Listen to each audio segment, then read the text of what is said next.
Well, thank you. Thank you, Ansel and Sean and staff. It's a pleasure and a privilege to be back with you. I look forward to the time. Again, pray that this may be of help individually, but as well as each of you in your ministries. Let me give you just a quick kind of what this is about, where we're headed this week.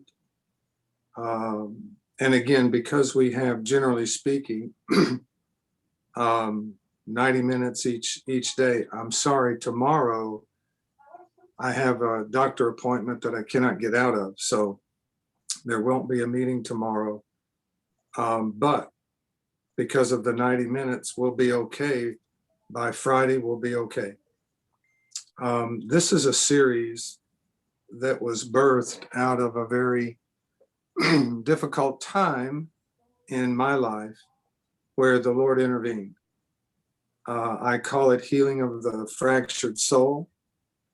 And so I didn't get this from a book or somebody else, which is fine. It just so happens that the Lord intervened and counseled, and out of that has come a series that has hopefully helped many for a lot of years around the world. And I hope it'll be of help to you. I understand I'm speaking to leaders, mature people. So, you can take this and use it either if there's an area that applies to your life, may God bring healing. If not, may you take it and use it for whomever God has put you over to be able to help them. I do a lot of this for not just for schools, say counseling schools or any other school, but I also do this series for school leaders. So it gives them a handle and a tool on how to handle let's say, the enormity of the problems that the kids come in with. And so many of them feel inadequate. But hopefully this will help in some way, shape, form, or other as we walk through it. So I say that just to kind of give us a general perspective. Let me also just say, guys, there are other Christian schools of thought, so to speak, out there. I won't mention them, won't bother to go there. All I'm going to say is, I don't like them for the most part because there's a lot of humanism mixed into them. I cannot imagine Jesus himself going through the motions of what they require you to do in their methodologies. So we're not going to go there. What I'll be giving you this week basically is strictly out of the Bible. Jesus calls himself the great counselor. So he should know what he's doing.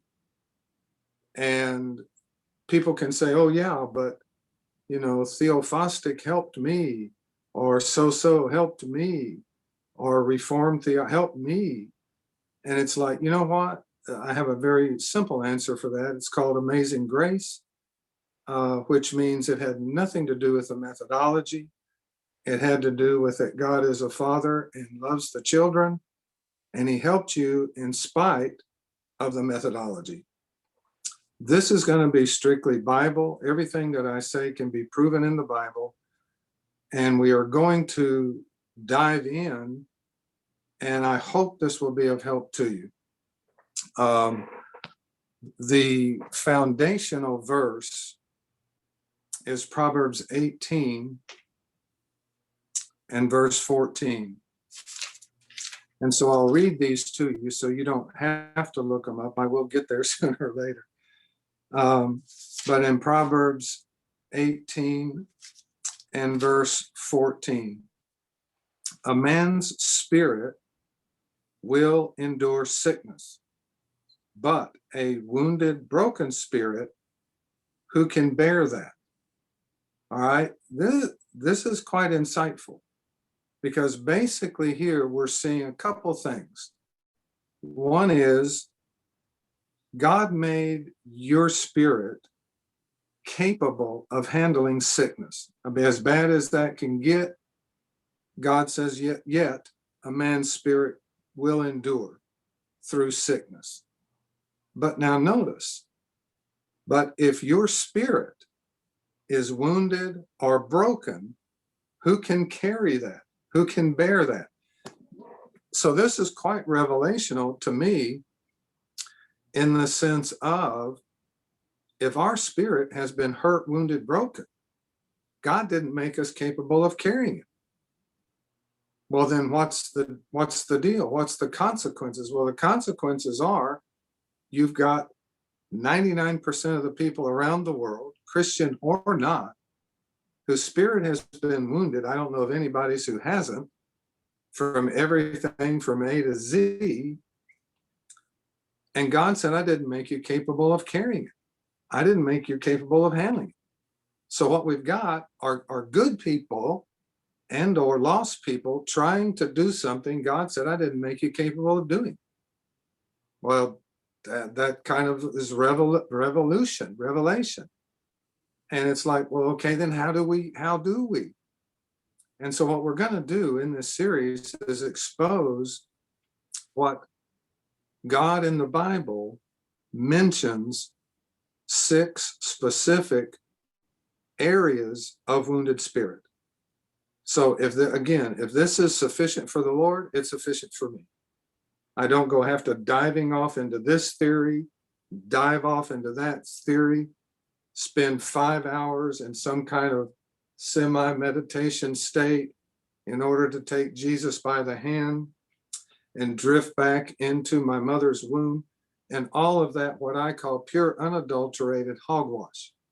And excuse my French, but it upsets me. When there is a God, Jesus is the great counselor, and in the Bible, he makes it very clear. I made you. I did not make your spirit capable of handling a wounded spirit. Only Jesus can heal that. He's the only methodology that can heal that. We're going to make it very clear how he does that. So in the Bible, there are 6 basic examples of a wounded spirit. Now, guys, if you happen to be 1 in 100 million that one of these 6 don't apply to, you text me, I'll help you. But in 40 some years around the world, I've never had one person say, well, these 6 didn't cover me. So I think the Lord knows what he's doing. So I'm going to walk us through these as quick as I can. And let me just say, again, you guys are the choir. All right. You're in leaders. You're hopefully and supposedly, obviously more mature. So that doesn't matter. You still could be hurting in some way, shape, or form. And may the Lord, by revelation, help you. But again, if not, well, hallelujah, take this and go help other people. So I'm going to give you the 6. I'm going to give you examples, tell you how I minister. You can minister however you want. And so as the days go by, it will become clearer. I'm not going to be able to do everything today in an hour and a half. So we'll take it a bit of a time. But one thing that we're going to do, hour by hour, and this we'll see by Friday, this truth of the Lord forces you into him. And I love that. It doesn't force you into a methodology, somebody else's schools of thought. It forces you into the love of God, which is going to set people free. And so the typical response could be, yeah, well, God and I love each other. So, well, that's wonderful. Bless your little heart. But his love is actually infinite, which means no matter where you're at in the love of God, there's more to go. And this was one of the revelations that I had, which I'll share with you Friday as we come to the close. So for today, let's start walking through the 6 biblical examples of a wounded spirit and see how we go. All right. If somebody needs prayer, wants prayer, you've got Ansel. He and I have been friends a long time. I've spoken in all of his counseling schools. So he's quite familiar and would be happy to pray with you. And if I need to get involved, we can figure it out. In Proverbs chapter 15, so this is going to be the first example of a wounded spirit, which the Lord said, I didn't make you capable of carrying. So how do we carry it? We carry it in so many different ways, but none of them work. In Proverbs 15 and verse 4, a soothing tongue is a tree of life, while perversity in the tongue breaks down or wounds the spirit. That word there, breaks down and wounds the spirit, literally translates as to a shattering. So I want you to have a picture here of what this translates to. It's like if a rock, you're driving in your car and a rock hits the windshield. Windshield shatters, but it's still intact. That is a perfect mental picture of the state of people that are wounded of spirit. Spiritually, they are completely shattered, but yet they're still intact. They're still functioning. They're still alive and breathing, but they're shattered. Interesting. The very first biblical example, as it speaks here, is the tongue, is that of words. Words are incredibly powerful, so powerful that Jesus said, and life. Well, that's interesting, because if we've got spirit and life words, then obviously who the head of that is the Lord, then we've also got the enemy who is perpetrating words that are just the opposite. So here you've got two opposing forces that both use words. You've got Jesus, whose words are spirit and life. So you and I, through the Lord, have the ability to speak words that carry spirit and life. That's why heals and so forth and so on. The enemy's words, instead of carrying spirit and life, they carry death and destruction, which the Bible's full of. That's his goal. But what I'm wanting you to understand here in the beginning, especially as you talk and counsel with your people, is words are incredibly powerful. They are not innocent. Okay, they are not innocent. That's what we want people to understand is, hey, you cannot just, oh, he didn't mean that, didn't hurt me. Yes, it does. Words carry a spirit. They are powerful. And that spirit is either life or death and destruction. For example, how many people, even that you might know around the world, since they were born, since they were in the womb, the mom didn't want them. There was one, here's one example. I was speaking this somewhere. All these examples come from around the world, some even from the Philippines. And this lady began to cry. And so, of course, lady, what's wrong? You know, the spirit began to convict. And she said, when I got pregnant, I did not want to be. And she said, Lord, forgive me, because what I did, she said, I would beat every day. I would hit my stomach. and I would say, I hate you inside of me. I hate you, to this little child who hasn't even been born. His or her spirit is now being wounded by the words of the mom. And they haven't even come out of the womb yet. So guys, you can be wounded from the womb up to death. Now, of course, we came around, prayed for her. The Lord touched. I'll go into, quote, how I see praying for people. It's going to be very, very embarrassingly simple. So there's not this mammoth procedure of taking Jesus by the, sorry, I'm being sarcastic here, but that kind of stuff ticks me off. We're going to stick to the Bible. All right. What Jesus actually says, I'm the one that heals. Okay. Golly, Pete, let's just kind of stay simple-minded here. All right.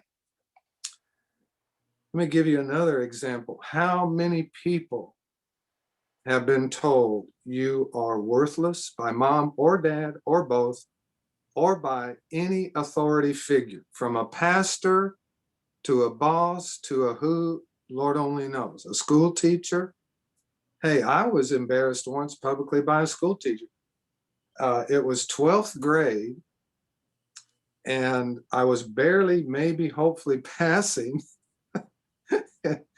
And my English teacher, in front of the whole class, sorry, this is spontaneous. My English teacher in front of the whole class said, Steve, stand up. Yes, ma'am. She said, son, I want you to know I am going to give you a D in English because I don't want to see your sorry face in my class again. So I'm passing you.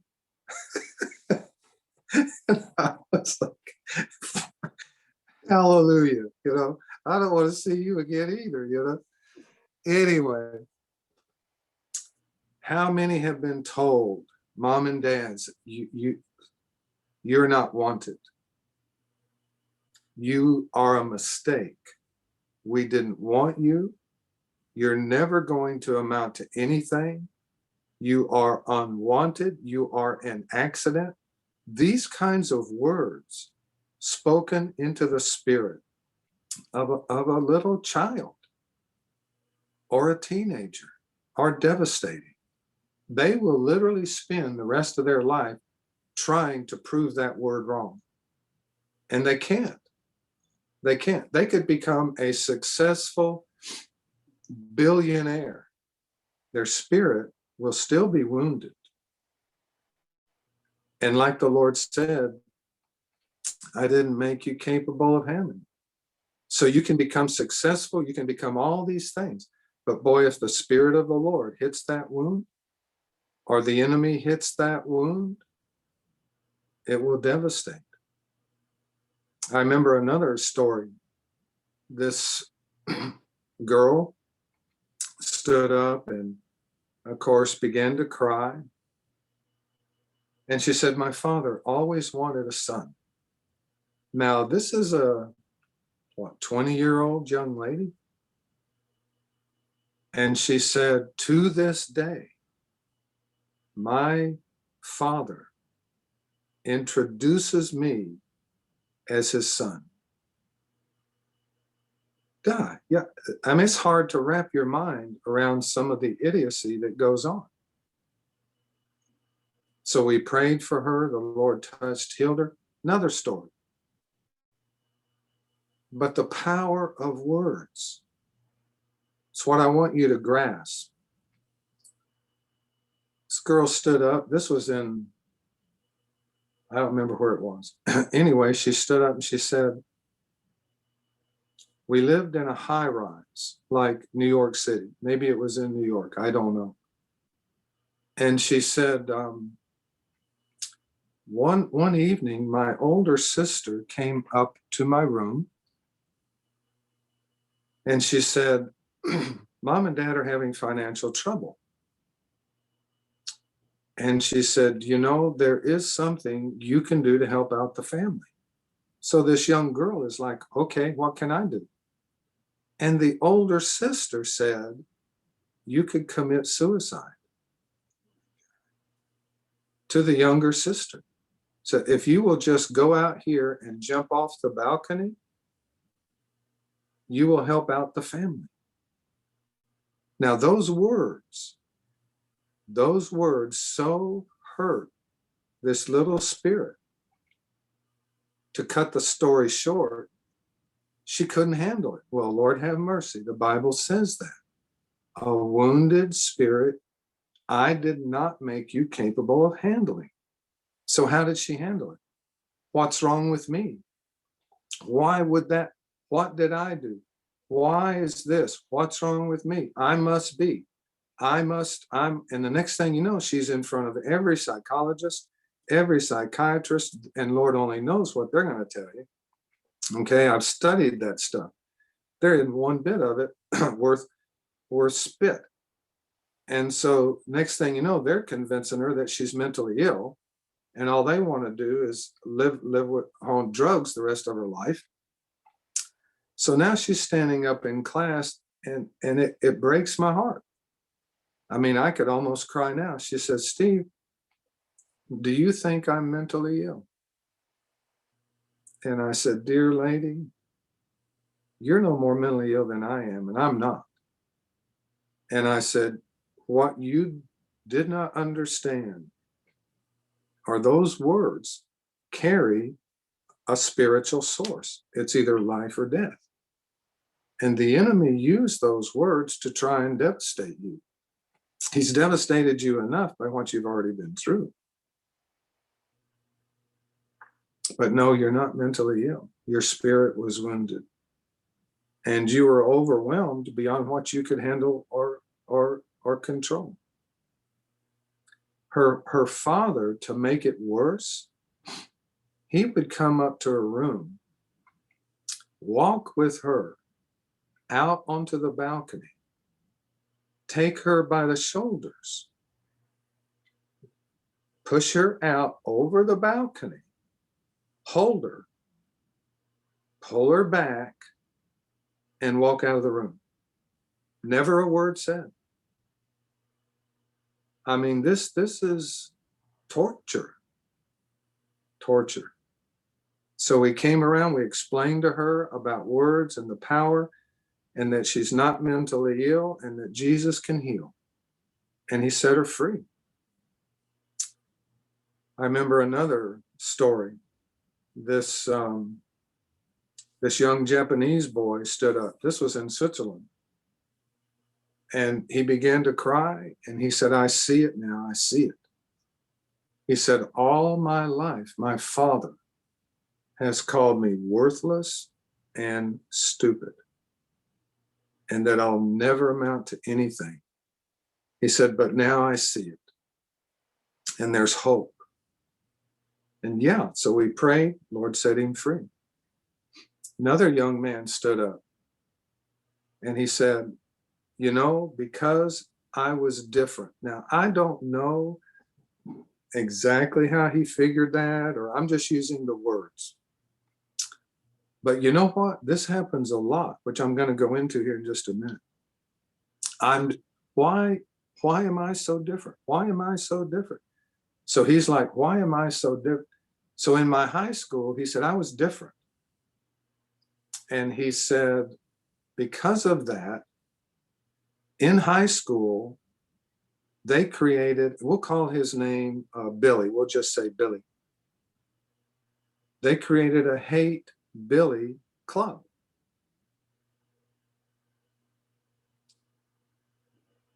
And so he would walk up and down the halls of his school, and people would come up to him and say, hey, I just signed up to hate you. Hate Billy Club. And Lord have mercy, I was telling this story in another place, another time, and a young lady stood up and said, that's exactly what happened to me in my high school. And guys, people are vicious. So is the enemy. But here's something I want us to walk through quickly. Are we doing okay, Ansel? Yes, sure, sure, sure. Okay. I want us to walk through quickly here. I'm going to take just a little tangent, and I'm gonna just go through 4 steps of what I call a suicide cycle. So I want you guys to be aware of this cycle. It has 4 steps. But step number 1, and a lot of it starts with this kind of a thought: why am I so different? Why am I different? Why am I different? What's wrong with me? So step 1 in a suicide cycle is the person begins to question their own worth, their own value. What's wrong with me? Why am I so different? That's step 1. Step 2 in the cycle, they now advance in thought to, is my life really important and significant? However you want to phrase it. Is my life really that significant? Now, I do this if I was speaking to a school. As I go through these steps, I literally ask those of you that are having these thoughts right now, I want you to raise your hand and stand. Now, for thought number 1, why am I different? And the questioning of our worth, I'd say almost 70+% of the school will stand. Second step, is my life really significant? You're still pretty high percentage of the school. Third thought, well, what difference then would it make if I live or die? Now you're getting, okay, now the water's rising to the neck. The quicksand is up to your neck. Now, when I ask for people to stand who are thinking this, the percentage drops, but you'd still be amazed at how many in our DTSs, our counseling schools, or this school, or that school, these are very real thoughts that they are thinking sitting right there in your class. What difference would it make if I live or die? Now, that's only one step away in this suicide cycle from the last step, which is, since it doesn't really matter whether I live or die, and I'm hurting, I will put an end to it and take my life. We've prayed for a lot of people in this suicide cycle that are in YWAM training schools, training to be missionaries.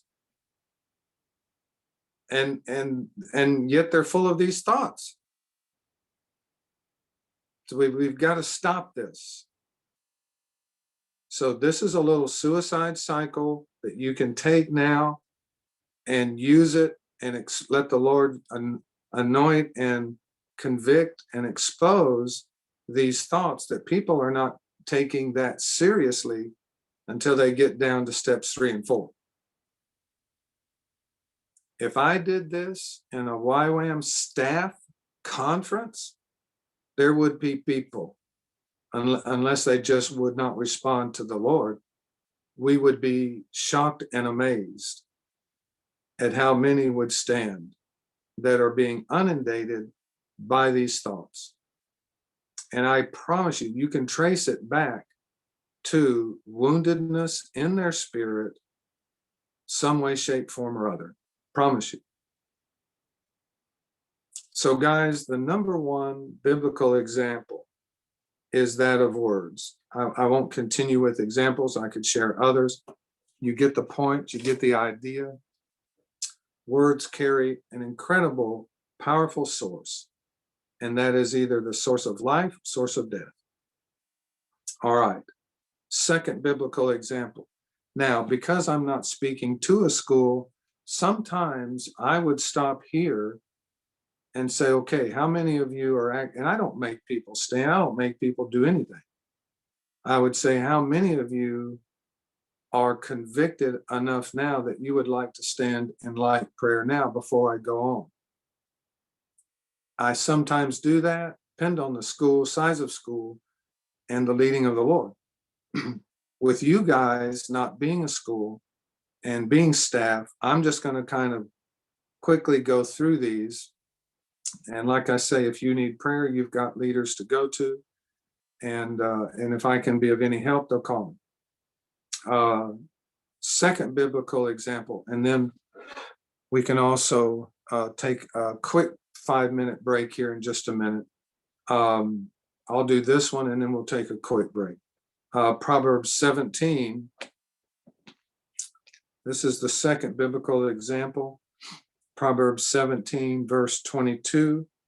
A cheerful heart makes a good cure, but a broken, wounded spirit makes bones dry up. Now, this is going to sound a little radical, but the second biblical example of a wounded spirit is what I call traumatic events that produce physical or whatever emotional symptoms. Now, bones drying up, medically speaking, is arthritic condition. That's what happens. Now, I'm not saying everybody then that has arthritis has it because of a wounded spirit. But I am saying that, well, some do because it's in the Bible. A wounded spirit makes bones dry up. So there are people that have that because of the woundedness of their spirit. I'll share with you 3 quick stories. I was traveling with my spiritual father, Ken Wright. We were in Africa somewhere. I was just the Timothy, okay? I'm just watching, learning, and keeping my mouth shut. So here we go into the hospital. Kim was asked to go and pray for this lady that was dying. She was actually dying because her body had become overridden with arthritic condition, and it was critical, and she was going to die. And so I said, would you go pray for her? So Ken was quite powerful in many ways. So he said yes, and so off we go. And you know, guys, I learned something here. He walks into the room, and there's the family and friends. And instead of doing what I call, I'm sorry, I'm not trying to be critical, the typical pastor thing, which is you go around, you greet everybody, you know, oh, hey, I'm going to pray for her, you know. He didn't even acknowledge these people. He walks in, and in his spirit or in his whisper, Lord, what would you have me do? How do I pray here?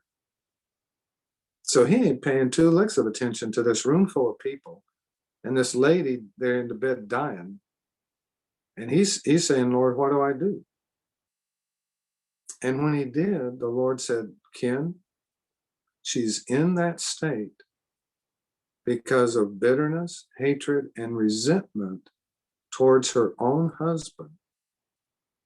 If she will forgive, I will raise her up. So Ken goes over to the lady and says it.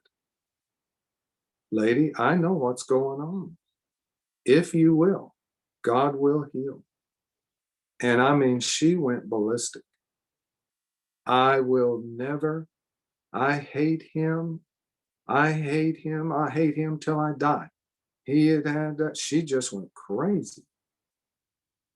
And Kid said, ma'am, I'm sorry. You are about to die and meet your maker. Goodbye. So there was no pleading. There was no, come on now. You know, there was none of this stuff. It was obedience in the Lord. She said no. Ken leaves. So I learned a lot. It's got nothing to do with, well, boy, that wasn't very nice. That wasn't very friendly. That wasn't very pastoral. It was obedience to the Lord. He wasn't there to try and win friends and influence, okay? So that was a pretty traumatic event. But it was because her spirit was severely wounded. Lord only knows what her husband did. She only compounded it by unforgiveness. So yeah, forgiving people is part of the process. But you've got to understand, and I'll be repeating this, forgiveness is one thing biblically. Most Christians are aware of that. Healing of wounded spirit is another thing entirely. And most Christians are not aware of that. Second example, I was somewhere actually in the Philippines and doing a conference. And at the end of it, I had prayed for everybody. And Lord have mercy, I'm getting ready to leave. And here comes this young Filipino lady. And she says, would you pray for me? Now, of course, you know, in the natural, you're wore out, tired. And I wanted to say, well, lady, where in the heck you been? I've been praying for hours, you know. But I didn't do that, okay? That was back when I was young and nice. You see, now I'm just old and mean. So anyway, I said, lady, what can we do? How can I help you? And she says, well, I'm afraid of everything. And I'm like, okay, after years of counseling, you learn to keep a face that shows no reaction to what anybody says, all right? She says, I'm afraid of everything. Oh, is that right? Tell me about this. Oh, I'm afraid of everything. And I've been to every psychiatrist, psychologist. I've been to every doctor. I've been on every pill, you know. None of it helps. You got to pray. So I'm like, dear Lord, could you help me? Could you help me here? And I mean, just like that, the Lord said, ask her about her mother and father. Now, that may sound trite or whatever to you, but seeing how he's the counselor, he knows what to do.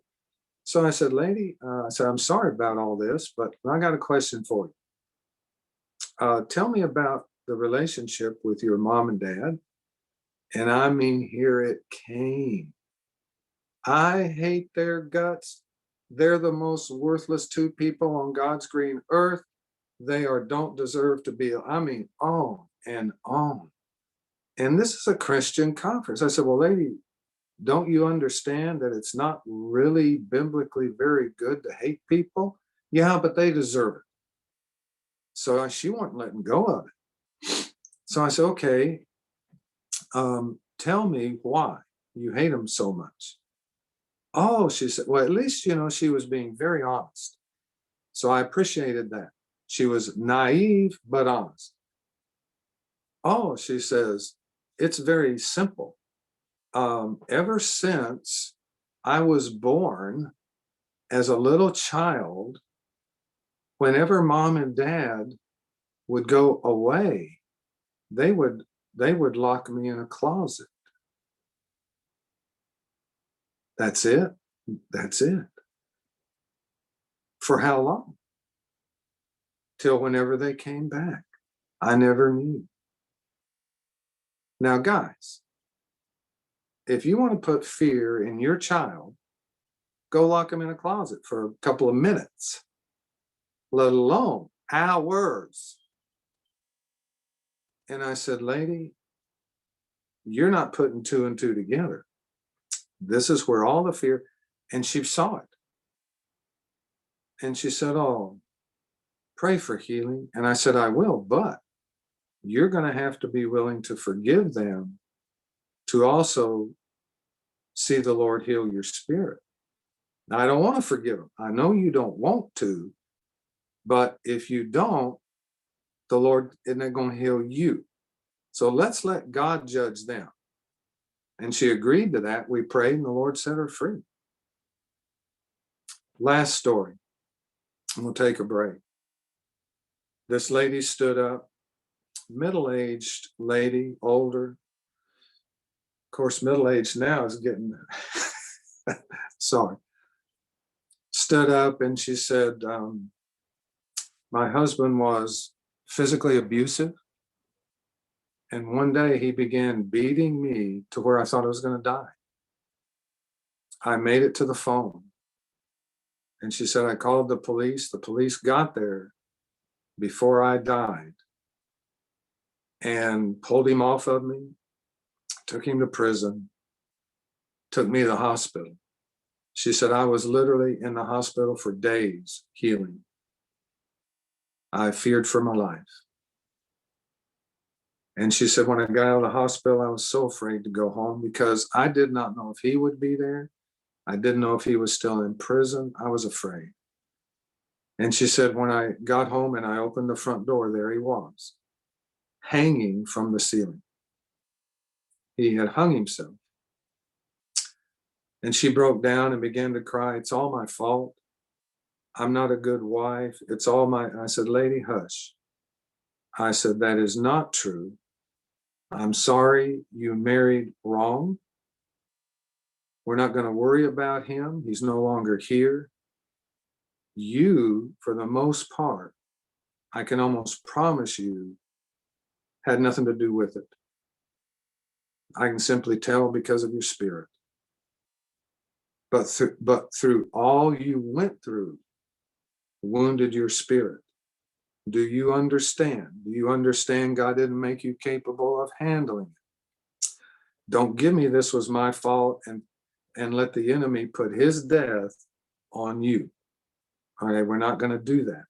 So we pray, and honest to Pete, you don't always see this, but by that night, her whole countenance had changed. I mean, it literally was like a different person. And from then on, the next day, the whole week I was there, she was a different person. The Lord set her free. So there was no magic, simple formula. Oh, we got to do this. And how are you? And well, now we need 4 more out. No. The Lord touched her and set her free from an incredibly traumatic event. Now, again, if I was in a school, I would say, okay, those of you that have been through traumatic events, obviously there's not that many people, fortunately, like with words, 80-90% of the class stands. Traumatic events, not so many. But it's part of how a person's spirit is wounded. Okay, so that's the first 2. We'll hit number 3 here in a moment. Ansel, we'll break here, take what, 5 minutes or so, and I'll be back.